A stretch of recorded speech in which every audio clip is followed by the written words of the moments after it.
Slater, Illustrator by Andrea Beaty, illustrated by David Roberts. At the end of the garden, in the soft fading light, when the day turns to dusk and the dusk into night, the sweet scent of jasmine floats into the air to mix with the music of laughter, and there Aaron D. Slater soaks it all in with his flowery blanket tucked under his chin. Words drift like music, melodious, mild, a sweet summer song for a sweet summer child who drifts off to sleep as the cottonwoods sway at the end of the garden, at the end of the day.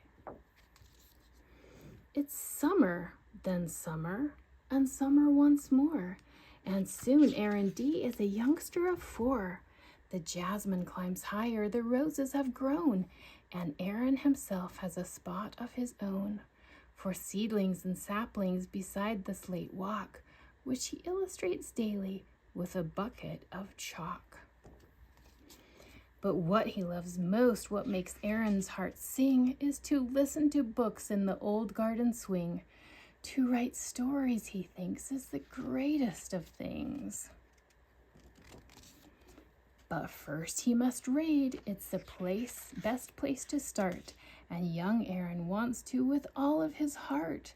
But the words are just squiggles, and try as he might, even with help, Aaron can't get it right. Why can't I do it? Why is it so hard? He goes back to drawing on slate in his yard.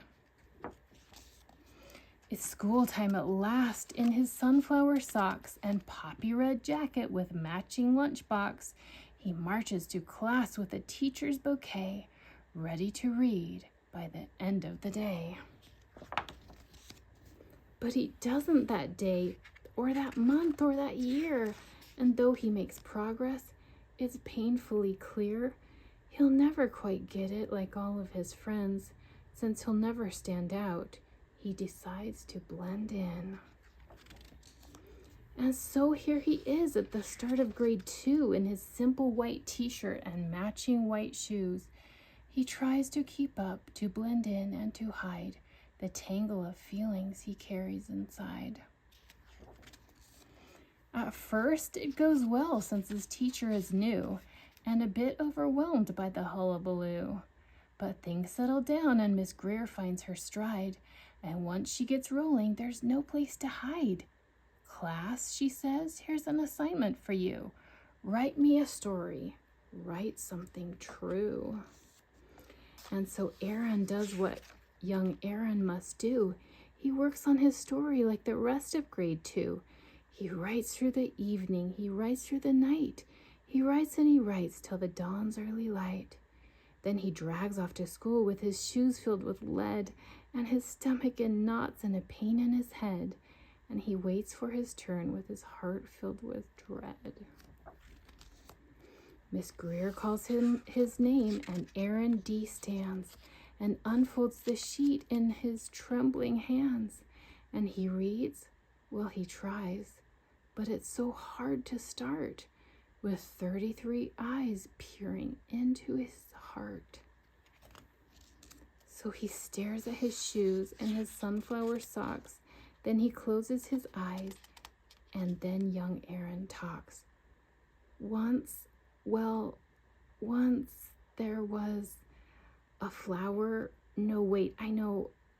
Once there was a magical flower which gave all who held it extraordinary power. And so begins the most perfect of tales of an imperfect hero whose courage fails. When the day turns to dusk and the dusk into night, and the moon rises high and the dragons take flight, and who learns after all in the wee morning hours, strength comes from the heart and not magical flowers, that beauty and kindness and loving and art lend courage to all with a welcoming heart.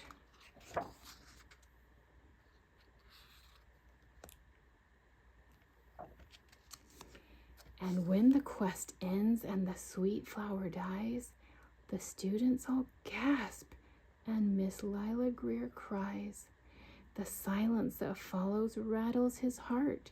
He tries to say something, but where could he start?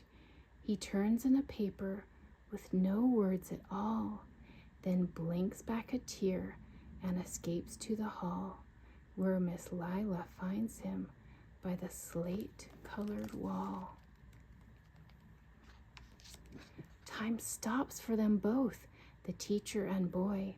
His heart fills with anguish, and hers filled with joy.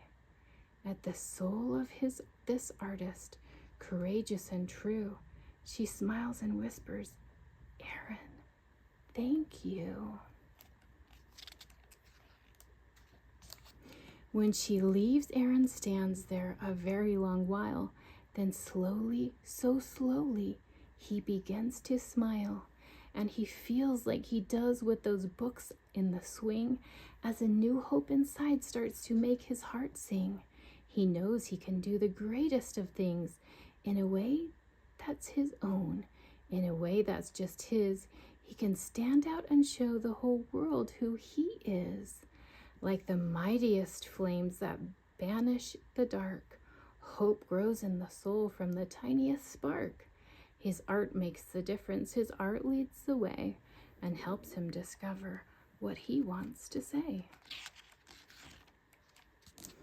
And his reading gets better. Of course, it's still tough, but each day that they work is a little less rough. Like all imperfect heroes at the start of a quest, he must do what he can and hope for the best. Now in the hallway a new garden grows, with jasmine and poppies, a rambling rose, books, art and music, a dragon or two, who soar through a sky of delphinium blue. The art tells a story, melodious, mild, furious, fragrant, wonderful, wild. It's all from the heart, and all of it's true, for Aaron, Miss Greer, and the kids of grade 2. It's a place full of beauty, one and for all, the Illustrator's garden at the end of the hall.